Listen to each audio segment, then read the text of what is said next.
Thank you so much. So I received three questions, and some we may have already touched into. And of course, if you feel in any moment that I haven't given a satisfactory answer, we can have a conversation on this. We can keep digging into this. We've got tomorrow night as well, where we can carry on and follow that through. So three questions. Hopefully, I can summarize them for you. First of all, when does offense become unforgiveness? That's a great question. And I think my response would be offense potentially becomes unforgiveness when I receive the offense and I then hold on to it. So, for example, someone might say to me, "You're really stupid." Okay, so I can just, okay, that's your opinion, fine, no problem, and move on. But if I accept that offense of or that opinion of "you're stupid," and I then receive that to myself, then it becomes something in me. I think one of the things we have to remember, which is really, again, challenging and powerful, is offense is not just given, it is taken. So we take offense. They took offense at him. So there are times when obviously people go out of their way to be offensive with us, and we have a choice to receive that offensiveness or not. There are other times when sometimes, if we're honest, people haven't set out to hurt us in one bit, but we have become offended. We have taken offense from something that they did. So I think offense moves into unforgiveness when I take it, when I hold it, and then it becomes an issue within me that starts to sort of generate more within me than it actually should do.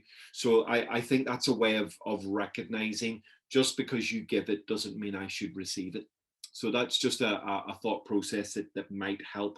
If that has answered the question, great. If not, feel free to come back to me on that, and we can go a bit further.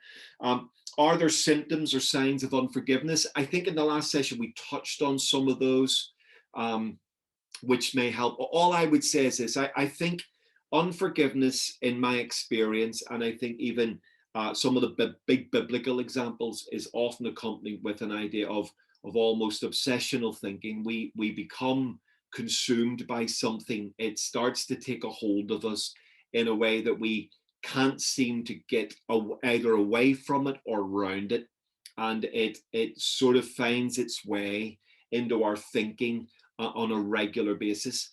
And there is a difference between, of course, there's stuff that's happened to you you'll never forget. So there's a difference between just not forgetting something, remembering something, and remembering that thing with pain, remembering it with power.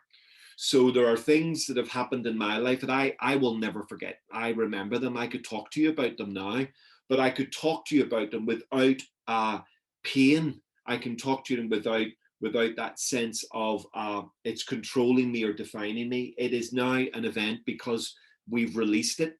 I think when we continue to obsess on something or recycle something, regurgitate it, rehearse it, without any resolution, that's one of the big signs that we are not moving into forgiveness. So if someone just, for example, keeps talking about it without resolution, that's normally a sign that we're struggling to forgive in that area, as well as maybe some of the other things that we have talked about in the context of that. So I think there are some of the signs of unforgiveness. And I think it can have an impact on our demeanor. It can have an impact on the way we are relating to people. It can literally dull us before God. I think as followers of Jesus, unforgiveness can often have a direct impact into our devotionality and our spirituality. And certainly even for people in ministry, I've seen ministers, leaders over the years become very angry in the pulpit.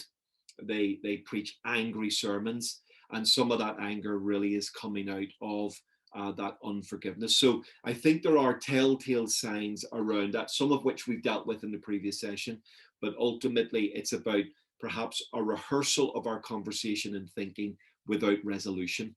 And that's normally a key sign that we're not in forgiveness. And in the last question, massive question really, So this person says, as far as the story about Philemon is concerned, we would see this as a pride issue. I'm assuming a pride issue in Philemon. How about the people who have been abused, abandoned, rejected, and neglected? How would you help these people to forgive? I would just say just a little bit of pushback on that. I'd say the Philemon issue is more than pride. I think pride's definitely there. We talked about reputation and vindication, but I think Philemon has a genuine complaint. He could take this to court if he wanted to. He has been genuinely wronged. Now, we may think, well, slave owner, tough, get over it. But actually, he has been genuinely wronged in the culture of his day. So I think it's more than pride for Philemon, but I know what you're saying in that, and I totally hear that. I think for people who have been, to use this language, abused, abandoned, rejected, neglected, been at the rough end and the wrong end of terrible treatment, I think my conversation with them, while seeking to understand their context and their position, would be the same sort of conversation, and it would be this: what sort of person do you want to be? Not what sort of a person has this made you, but what sort of a person do you want to be? Somebody once said that revenge is a life well lived. Again, that's not in the Bible, but I like it. I like it as an idea. Revenge is a life well lived, and if we give in to what others have done to us, they win again.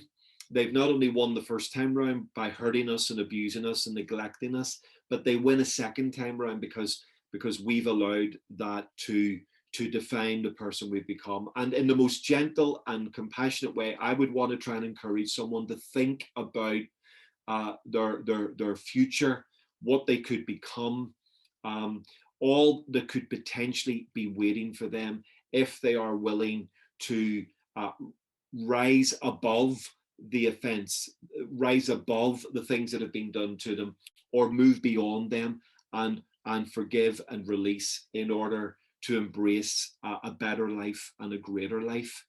So that would be my encouragement to them. I wouldn't want to minimize their pain, wouldn't want to try and rush over that quickly. I think people who've been through extreme situations like that need to be given time and care and safe space to talk through what they need to talk through. But at some point, regardless of what level or strength the hurt or the injury is, we're all going to have to come to a place of, right, what am I going to do with this now?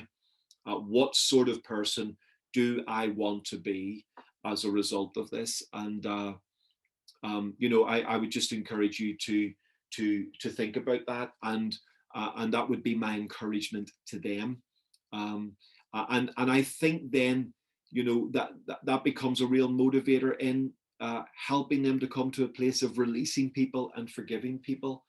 That they're not just forgiving them, they are releasing themselves and allowing themselves to move on to a new opportunity and to a new life. Now, I know that sounds very simplistic. It's a very complex question, but that would be the sort of context, the genre, if you like, of the conversation I would want to conduct with them.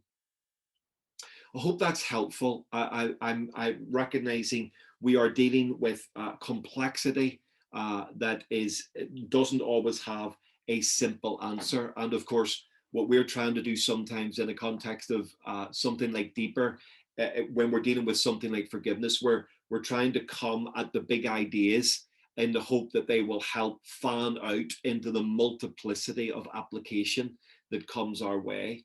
And of course, when it comes to this sort of conversation, the challenge around the human experience is simply incredible. But you and I have probably met people who have inspired us by their ability to let go and to forgive and to rise above or rise beyond. And they have achieved things that in many ways, their background, their upbringing, the circumstances they've been in, no right to achieve. And yet they have done that because they've been prepared to come to a place of forgiveness. And can I say this, and I say this carefully, though we are blessed by the grace of the Lord in helping us to forgive, I believe that even non-Christians can forgive. And I know that I would get pushback from some people on that who would say to me, sinners can't forgive, but I disagree absolutely entirely. I think non-Christians can come to a place of forgiving people. Now, I think as the Christian community with a Bible worldview, we should be leading the charge on the forgiveness language and showing people that there is a God in heaven who will give us grace and help to forgive those. But I've seen tremendous examples over the years of people who wouldn't express faith in Jesus in any shape or form, and yet who've come to a place of forgiving those who have hurt them and wounded them, as well, of course, as great examples of followers of Jesus doing that. Can I also say this, and this is deeply sad and tragic and hurtful, but it needs to be said also. I've also seen wonderful Christians be crushed by this. I've seen beautiful Christians not get over it, not get beyond this. They have come to a place where they believe they cannot, when actually the reality is, if they're honest, they don't want to. I had that own moment. I had a moment like that in my own life where I was arguing with the Lord that I could not forgive. And the Lord made it very, very clear to me, spoke to me very powerfully, personally. When he speaks to me, he speaks in an Irish accent, so I know it was him. And the Lord spoke to me very powerfully, and he said, John, it's not that you cannot, it's that you will not. And the Lord spoke to me, this is before I wrote the book, The F Word. I wrote a book on forgiveness called The Real F Word. And the Lord spoke to me, and this is how he put it to me. Now, this is what I believe I heard from God. He said to me, do you want to live or do you want to die? And that was a very powerful revelatory moment for me, where I said, Lord, I want to live. Then he said to me, you have to forgive. You have to forgive them. If you don't forgive them, you will not live. You will die. This will kill you. And that sent me on a journey where I ended up writing the book, The Real F Word. And it was a huge journey for me in exercising some of those ideas and wrestling with, as we'll wrestle with tomorrow night, forgiveness and reconciliation. Are they both part of the same thing? Do I have to reconcile if I forgive? How do we deal with all of those issues? We'll get into that tomorrow, because that's at the essence of the letter in Philemon. But it was a life-changing revelation to me. Do you want to live or do you want to die? And I think that's at the heart of the journey of forgiveness. It ultimately brings us to freedom, where we are free above and beyond the circumstances that would seek to control us. So I hope that makes sense. Please feel free to disagree with any of that. I am learning and growing like all of you. And hopefully that's given a little bit of wisdom and direction on those questions. But feel free to come back and unpack any more of that. And we'll try and spend a bit of more time on any questions tomorrow night. Is that okay? All right then. So can I just then finish off this evening with the final session? And we will be done. I'm going to aim to finish for around about 9:20 tonight, 9:25 at the latest, and then it gives us time to wrap up. But we're back in to the letter of Paul to Philemon. And let me just remind you of some words. Let me read you these words before we dive straight in. And we're going to be looking in this session at, if you like, Paul's invitation to Philemon. And he says these words. We'll jump into verse 8. He says, therefore, although in Christ I could be bold and order you to do what you ought to do, yet I prefer to appeal to you on the basis of love. So beautiful that. It is as none other than Paul, an old man and now also a prisoner of Christ Jesus, that I appeal to you for my son Onesimus, who became my son while I was in chains. Formerly he was useless to you, but now he has become useful both to you and to me. Just beautiful words. I am sending him, who is my very heart, back to you. I would have liked to keep him with me so that he could take your place in helping me while I am in chains for the gospel. But I did not want to do anything without your consent, so that any favor you would do would not seem forced, but would be voluntary. Perhaps the reason he was separated from you for a little while was that you might have him back forever, no longer as a slave, but better than a slave, as a dear brother. He is very dear to me, but even dearer to you, both as a fellow man and as a brother in the Lord. So if you consider me a partner, welcome him as you would welcome me. If he has done you any wrong or owes you anything, charge it to me. I, Paul, am writing this with my own hand. I will pay it back, not to mention you owe me your very self. I do wish, brother, that I may have some benefit from you in the Lord. Refresh my heart in Christ. Confident of your obedience, I write to you, knowing that you will do even more than I ask. Paul, in his brilliant best there in helping this situation. So remember this, and this is very, very important, and I think it helps us with the spirit of the conversation around forgiveness. So let me try and quantify something that is hard to quantify. That one of the dangers about talking about forgiveness is that it feels very mechanical, and even some of the things I've said so far can feel like, okay, you've got to do this and you've got to do that and don't do this, and it can almost feel like a mechanical conversation. But of course, what we want to draw into that conversation is the spirit of this idea of a driving mentality and heart. What we're really after here, what Paul's really after here, is a heart attitude on the table here, because he knows if he gets the right attitude, he's going to ultimately get the right sort of actions. And if you listen to the flavor of the letter, if you just get under the skin of those words, you can hear Paul appealing to Philemon, and he's inviting Philemon into something dynamic. Now, in the context of his offer and his invitation, in the context of his offer, he's asking some challenging things of Philemon. He's essentially asking Philemon to forgo his rights and responsibilities. He's saying to Philemon, listen, you have a right to do certain things here. You have a right to receive certain things. I'm asking you to forgo that. In bringing a cancellation of the debt for Onesimus, I'm asking you to let go what is rightfully yours. And that's the spirit of forgiveness. The spirit of forgiveness is about not just pursuing what is rightfully ours, but pursuing what is right in the situation we're in. What is right for the good of the situation, not just what is right for me. Do you hear that as a spirit? That's a real, that's digging down into the heart of what is going on here. And if I pursue only what is right for me, and of course there's nothing wrong with pursuing justice and righteousness, so don't hear what I'm not saying. I think it's possible to pursue justice and also forgive at the same time. So it is a tricky balance within that. But if my concern is to pursue what's right for me alone, then it often forgiveness may be sacrificed on the altar of expediency, and I will not forgive because this is what I want, and I want this rather than that. Paul is sort of appealing and saying, look, there are moments when to do the greater thing, you've got to let go of what is due to you, what is a right to you, and that brings a greater thing into the situation. And when we talk about forgiveness, that's the spirit of the conversation. The spirit of the conversation is often about doing the greater thing, not necessarily doing the thing you have the right to do.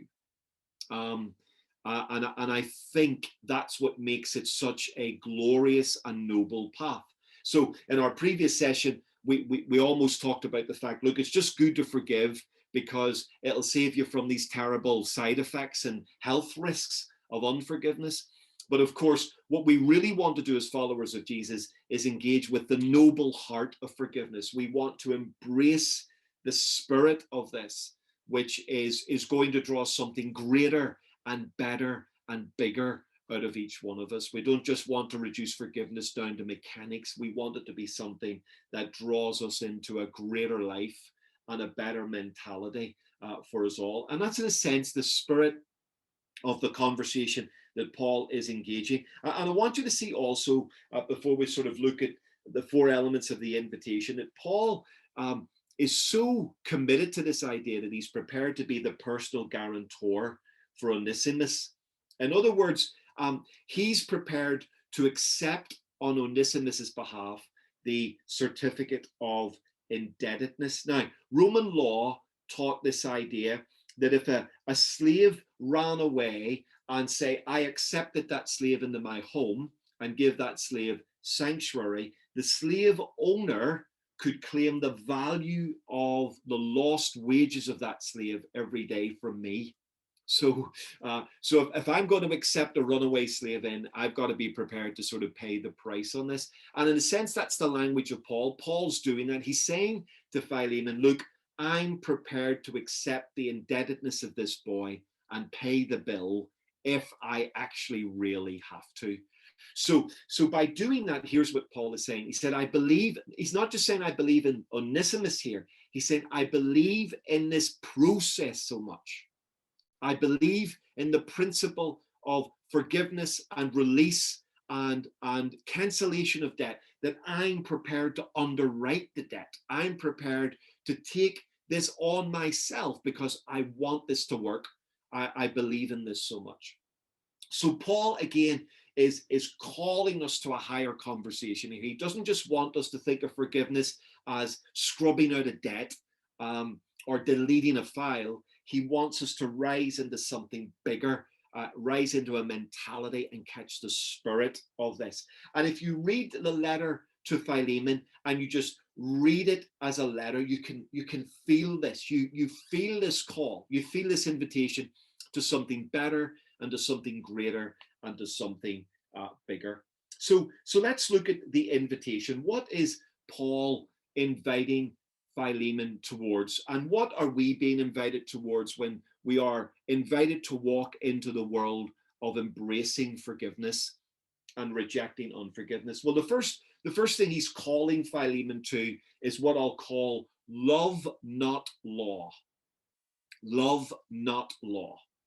Now look at verses 8 to 9. He says, therefore, although in Christ I could be bold and order you to do what you ought to do, yet I appeal to you on the basis of love. I love that. Now, I love that for a couple of reasons. I think Paul is not hiding the fact that due to the investment he's made into Philemon's life, he's got some leverage. And actually, Paul is actually not hiding the fact I could use my leverage and I could just tell you what to do here. And in the context of that culture, Philemon would feel sort of obligated to do what Paul is telling him to do. But actually, Paul recognizes the danger of that if people only do what you tell them to do, then when you're not there to tell them what to do, they will do what they want to do. Yeah. Now, if you're a parent or a grandparent, you will know this. And if you've raised children, you will know the glorious dynamic of, as an adult, you can get kids to do what you need them to do, but that doesn't mean they are embracing what you're telling them to do. So, tidy your room, they go and tidy it. And then when you turn your back for 5 minutes, it's worse than it's ever been. They default back to what they normally do. Okay, now, of course, there's the tug of war that goes on with them. I remember, our kids, as they were growing up, 3 children. You can imagine 4 years between them. So Elena, maybe 10 years old, Simeon 6, Beth Ann 2. They'll get into all sorts of weird and wonderful moments and scraps and fights and all sorts of stuff. And I remember so many times saying to Simeon, my son, say sorry to your sister. And so he would stand there in the kitchen and he would go, sorry. And then I'd say to him, now, why did you say sorry? And he'd go, because you told me to. And that's, he was so honest, so typical childlike. Well, I'm confused. You told me to say sorry, so I said sorry. But of course, what I was then asking him, why did you say sorry, was I wanted to hear from him that he had embraced the higher call of forgiveness and blessed his sister. But of course, he was only saying sorry because I told him to. Now, of course, doing what you're told gives short-term peace, but it doesn't give long-term change. And so it'll solve a moment, but it will not create a world of difference. And I think that's the key. Paul knows I can press the button here and I can force Philemon to do this. But if Philemon doesn't want to do this, then nothing's really changed. All I've done is delay a war, and this is going to explode again when I'm not looking or when I'm not around. Paul understands that if forgiveness is going to come, we must be called to a higher law, the law of love, not just a sort of a love for the person, but a love for God, a love for the person. Can I even say this? A love for ourselves. Because if you're prepared to accept with me that unforgiveness is an action of self-harm, then actually when we forgive people, there is by implication, forgive my language, there is by implication, then it's an action of self-love in the purest sense, in the proper sense. So Paul is calling Philemon not to law, but to love. When it's law, we do it because we have to. When it's love, we will do it because we want to. Okay? And that's, my goodness, that's a call. All right? So that's part of this higher invitation when it comes to forgiveness. It's not just the mechanics. It's not just doing it because I have to do it. Although, my goodness, there's an element of that. But it's doing it because I want to do it. I've come to a place of love on this, and out of love for God, possibly even love for the person, and certainly love for myself, I want to say, I forgive you and release this. The second invitation is what I'll call free will, not force. Now, it sounds like the same thing, but there is a little difference here that I want you to see within this. So, verse 14, Paul says, "But I did not want to do anything without your consent, so that any favor you do will be spontaneous and not forced." Now, what he's talking about there is this. Paul, if you follow the trajectory of the letter, he's actually saying, I would have loved to have kept Onesimus with me, because Onesimus has been a really good help to me in place of you while I'm in prison. But Paul says, and Paul almost argues, and I could have done that. I could have kept that under the radar from you and hoped that you didn't discover that Onesimus was with me. But Paul then would have understood and realized that if that ever got out, it would blow up in his face. It would blow up in the face of his relationship with Philemon. So instead of then going under the radar, Paul goes public. He goes large on this, and he then appeals to Philemon to have the courage to release this situation, so that then potentially Onesimus can become everything he needs to become, and Philemon can move on. So there's two scenarios potentially are about to happen here. Number one scenario, potentially, now this is what Paul's hoping for, is that he sends Onesimus back and Philemon forgives him and receives him, and Onesimus stays with Philemon. That's one possible good scenario. Second scenario, he sends Onesimus back, Philemon has forgiven him, and then sends him back to Paul, but he sends him back to Paul free. Onesimus is now not looking over his shoulder. Paul's not looking over his shoulder. We're not ducking. We're not diving. We're not hiding things under the radar. We're not doing things by skullduggery. Everything's above board. Everything's in the light. Either scenario will work for Paul. And you get the sense in which Paul wouldn't mind if Onesimus stayed with him. But he doesn't want Onesimus to stay without Philemon's release, without Philemon's consent here. And I think this is the sort of lovely idea at the heart of this when we think about free will, not force, is that when it comes to forgiveness, we are coming to a place where this is something we embrace. And when we embrace it and do it, then we truly release it. And we are able to let it be, whatever it looks like, whatever it's going to become, whatever that person becomes, or whatever our relationship with them, whether there is no relationship or there is a relationship, because we've done it in freedom, we've released it into the light. Actually, we have nothing to fear or worry about the implications of that coming back to us. And even if that release means, look, I forgive you, but I I no longer want to walk this journey with you. And we'll talk about that tomorrow. Is it possible to release someone, forgive someone, but not want to walk with them, not want to continue being friends with them? That's an interesting dynamic. And potentially that's what Paul is negotiating here. He's saying to Philemon, it's possible that as long as you cancel the debt, you can send him back to me. That's definitely implied in the text. But Paul doesn't want that to happen without Philemon's full cooperation. He wants Philemon to be fully cooperating in this. And here's what I've discovered, really, forgiveness only works when I really fully cooperate. So in order for it to work in me, I must fully engage. I must be prepared to release it, whatever it is, and release it to whatever it becomes, and fully engage with that idea and help with that. And one of the ways, can I say this?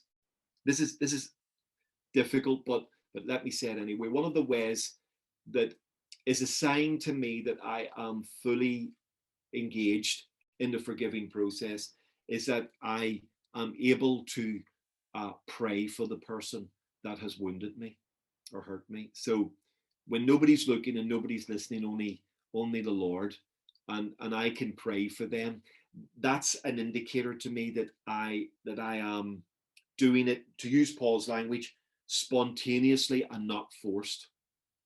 All right, it's that sense of, right, Lord, I can do this. I want to do this, and that's usually an indicator to me that in my heart I am engaged with this process. Now, I'm not saying that has to be an indication for you. That's a personal expression, and I just wanted to be vulnerable with you on that. But that for me has been really helpful and allowed me then to more fully embrace. So free will, not force. Thirdly, Paul is inviting Philemon to think about principle, not personality. Look at verse 17. He says, so if you consider me a partner, welcome him as you would welcome me. Now look at this very, very carefully. There's a beautiful, beautiful tension within that verse. Paul is actually saying, if you consider me a partner, if you consider us to be in partnership, welcome him as you would welcome me. So he's sort of not saying, well, potentially not saying you have to welcome Onesimus as Onesimus. He's saying welcome Onesimus on the basis of the principle of partnership. All right. So in other words, though there may be things you have to work out with this personality that's returning to you, embrace the principle. The principle is greater than the personality. And when we become transfixed on the personality, we tend to get stuck because there's often things about that personality, about that person we don't like, and we may never like, and we may never really get on with or accept. If the personality becomes the focus, then we'll get stuck on the person.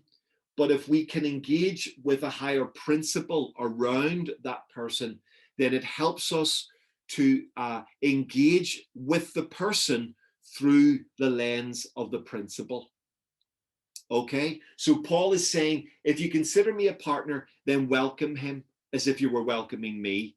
Now, he's not saying, I'll send Onesimus with a face mask of Paul. He's saying, accept him in the spirit of this partnership, the principle that you've engaged in, do it for him.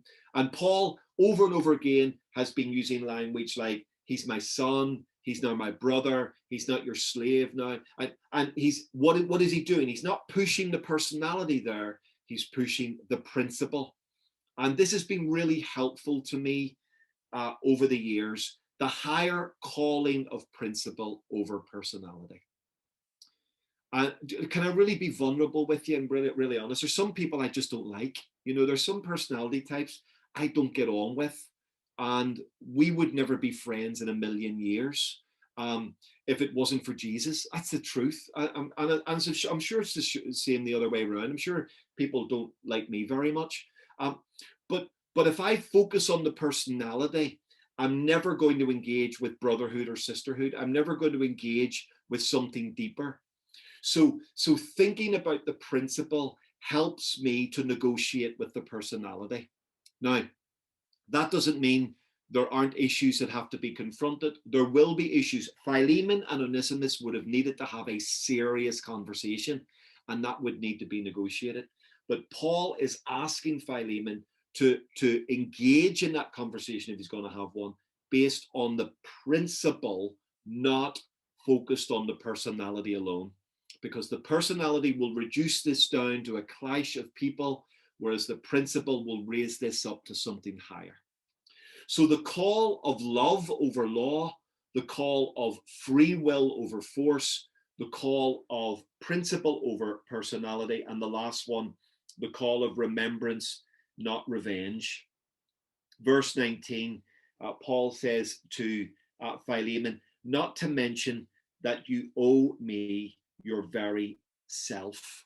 Now, although Paul has said at the beginning, I could force you to do this, but I won't.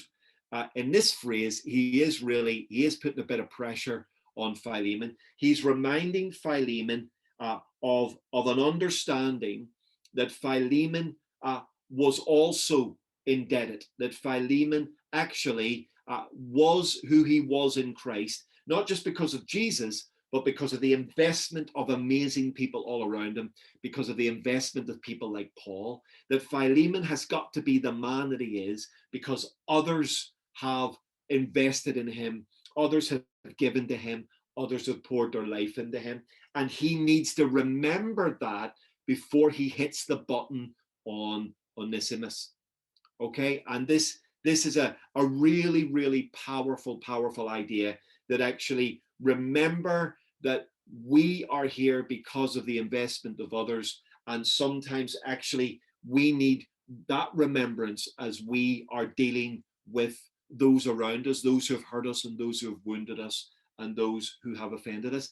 I think Paul goes on that journey with John Mark. I think what you're hearing in the letter to Philemon is almost an echo of Paul's experience with John Mark. And I referenced this last night. I think Paul really is quite harsh in chapter 15 of Acts, and you could argue rightly so. He's a go-getter. He's no time for mamby-pamby softies that he probably thought John Mark was, running off to his mother, etc., etc.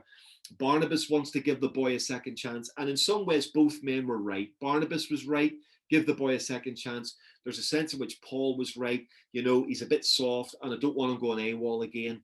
But I think later in Paul's life, when John Mark becomes useful to Paul, that actually Paul realizes Barnabas was right. And Barnabas was doing for John Mark with Paul what Paul is now doing for Onesimus to Philemon. It's the same conversation, but in a different context. And you can hear Paul's appeal here, and maybe the echo of the John Mark experience. Philemon, you are indebted to me. You didn't get here all by yourself. And maybe that's an echo of the fact that Paul forgot how indebted he was to Barnabas when he abandoned, when he told John Mark he couldn't come. You know, Paul wouldn't have been the man that he was without Barnabas. Barnabas rescued Paul out of obscurity. Barnabas brought him to Antioch. Barnabas stood up for him to the Jerusalem church. Barnabas was the man who literally saved the great apostle Paul from obscurity. And when the two of them got at it about John Mark, Paul forgot that. He forgot that. And I know I'm reading a bit into that, so please feel free to push back. But I think that's what Paul's alluding to here. I think he's saying to Philemon, listen, before you push back on me, you've got here because of the investment of others. Don't forget that investment in your pursuit of revenge here with Onesimus, in the way that maybe Paul is hinting, and because he puts Mark in the letter at the end, maybe Paul is hinting, I was with John Mark when I forgot my indebtedness to Barnabas.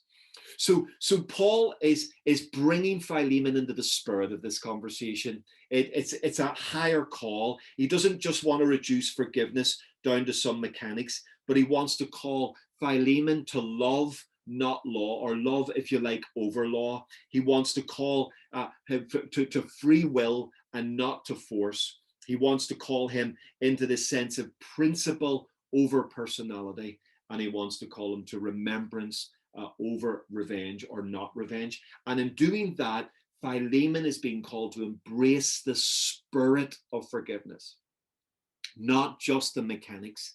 This is a higher call.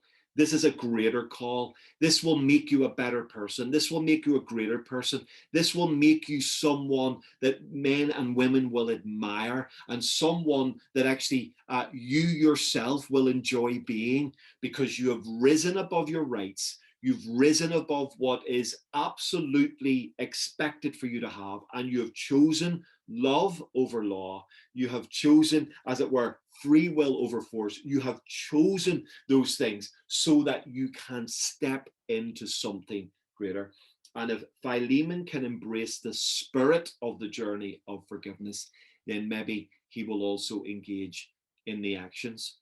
And so in tonight's two sessions, we see both sides. We see on one hand what feels like almost a warning, a parable of grace that becomes a parable of judgment, where Jesus says, okay, listen, if for no other reason you don't want to end up in prison, forgive. All right. That's almost like the baseline of that parable, although there's much more to it. In our second session, Paul is calling Philemon to this higher idea, calling into a higher journey, a greater journey, where he embraces the spirit of a higher life and a greater life that will make him a better person and make the community he is a part of a better place to live. So I hope that's encouraged you. I hope that will bless you, and I hope it equips us as we seek to walk the journey of forgiveness into freedom. In Jesus' name, bless you all.